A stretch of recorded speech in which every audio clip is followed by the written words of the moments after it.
I, Major Delwar, retired from Bangladesh Army honorably, having served for many years at home in different important positions, including at United Nations peacekeeping mission in Bosnia. I was a well-known good officer with very good academic and training records.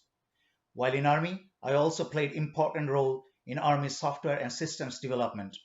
Now, a Canadian citizen running software business, also worked at many prominent companies across the United States as senior software engineer. I left Bangladesh on my own will due to corruption and oppression of fascist government in Bangladesh. And now I speak on behalf of oppressed people of Bangladesh to bring back democracy and voting rights of people as I see it my responsibility as Bangladeshi and a Canadian citizen. I am not alone in this. There are 160 million oppressed Bangladeshi people, and most of the patriot members of the Bangladeshi armed forces with me. India nakedly helped establish fascism in Bangladesh. Bangladesh is under fascist Sheikh Hasina government since last 12 years, where people have no voting rights and no freedom of speech. Unprecedented corruption prevailing in Bangladesh under this fascist government, where pretty much all banks have been emptied, including a big chunk of Federal Reserve. New York Times, Washington Post, and other popular media already highlighted on fascism in Bangladesh, and famous journalist Mehdi Hassan compared this fascist Hasina with North Korea's fascist president Kim Jong-un and Syria's Bashar al-Assad in Oxford University interview. There is no opposition political party, and Bangladesh is under one-party autocratic rule. Country's judicial system has been destroyed, and law enforcing agencies like police, rapid action battalion, and border security force have been used to kidnap and kill people randomly. Bangladesh fascist government continued a harsh crackdown to suppress those that disagree or are critical of the ruling Awami League. These included members and supporters of the political opposition, journalists, prominent members of civil society, as well as students and even school children. Number of women and minors being raped is higher than total number of rape cases in previous 38 years prior to this fascist government took over. And most of the accused rapists are the goons of this government. Opposition political parties have been decimated and destroyed by brutal fascism. Rather, one-person fascist rule of Sheikh Hasina with the help of RAW and India, to be more precise. All institutions are being destroyed. Country's judicial system has been destroyed, and former Chief Justice S.K. Sinha was forced to resign and literally kicked out of the country by DGFI under direction of fascist Prime Minister Hasina, which has been narrated by former Chief Justice himself on his memoir, A Broken Dream. Digital Security Act have been passed to criminalize free expression. Meanwhile, thousands continue to face charges for their social media commentary. Human Rights Watch, a New York-based NGO, has described RAB as a Bangladeshi government a death squad. Adhikar, a Dhaka-based human rights organization, reported at least 3,000 people lost their lives in extrajudicial killing between January 2009 and May 2020 in Bangladesh. Over 1,000 people have been killed, followed by disappearance. India implanted puppet government in Bangladesh, not allowing people to vote. That was self-confessed by former Indian President Pranab Mukherjee in his memoir, The Coalition Years. India trained Awami League goons on disappearance and killing of people in Bangladesh. India pushed about 3 million illegal Indians into Bangladesh and absorbed them into Bangladesh police and other government sectors, and also into business sectors like garments, railway contracts, power plants, etc., who earns over 10 to 12 billion US dollar each year and sends them to India without paying tax in Bangladesh. India has been working secretly destroying Bangladesh economy. Indian economy is in complete disarray, where their GDP fell to minus 32%, and they started selling gold from Federal Reserve. India is at the verge of collapse. There are a lot other bilateral issues like Farah Barrage, Tista water sharing, corridor linking eastern provinces of India through Bangladesh, etc., where India takes all advantages from Bangladesh but gives nothing in return.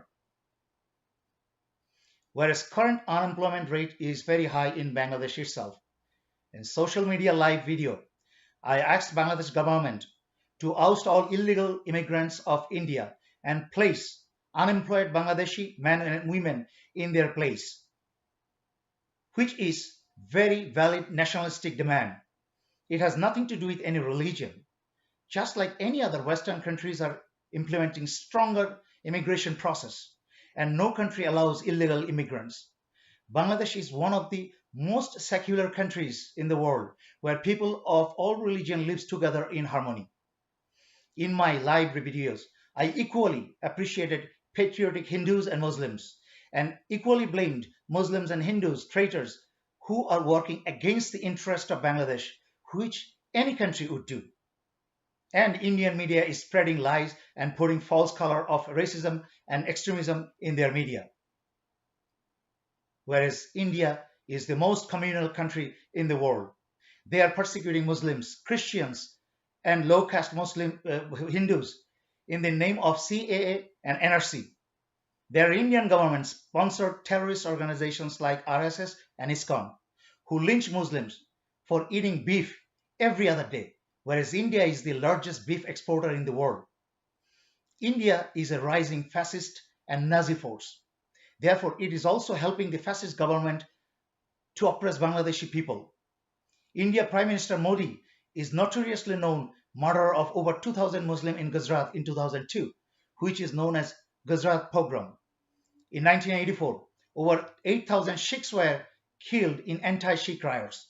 Over 200 Muslims were killed and over 2,300 were arrested, and lots of homes and businesses were burned in February and March this year in Delhi by RSS Hindu terrorists and Indian police under the direct instruction from Modi. 57 Bangladeshi army officers have been killed by the conspiracy of Sheikh Hasina government and India in 2009. Thereafter, several other army officers have been killed and jailed on false accusations.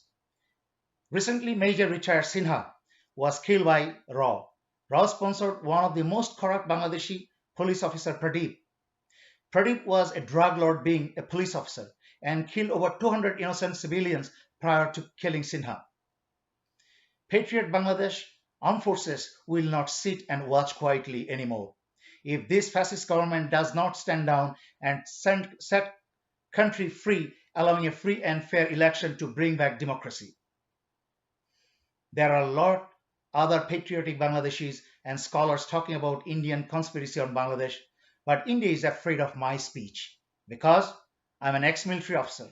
An entire patriotic Bangladesh armed forces and Bangladeshis are with me in this. India is afraid of Bangladesh army because of its capability and strength, and Bangladesh army being one of the strongest army in the region. They tried to destroy Bangladesh armed forces several times, but failed miserably. Therefore, I ask Indian media to stop spreading lies and nasty propaganda. You don't have the courage and power to fight, so you resort to propaganda. Propaganda is a work of weak, feeble, and cowards. You can never win if you don't have a good and righteous cause. Bangladesh and Bangladeshis have righteous cause, and we shall win.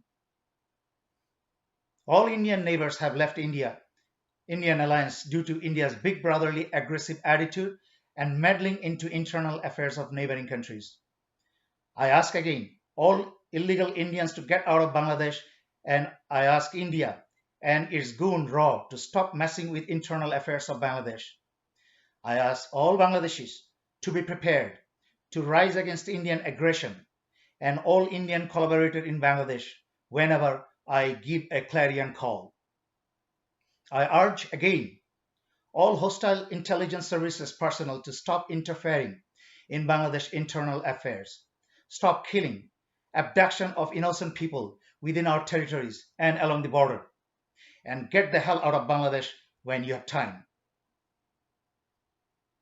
Otherwise, all of you will be sorted out and Appropriate action will be taken as per law of the land by patriotic people and all institution and disciplined forces of Bangladesh.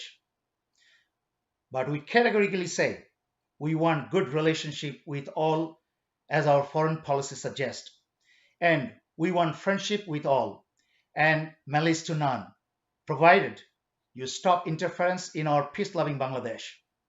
We have talked again in United Nations peacekeeping according to the latest statistics. If we can maintain peace in the world, definitely we can maintain peace in our beloved motherland too.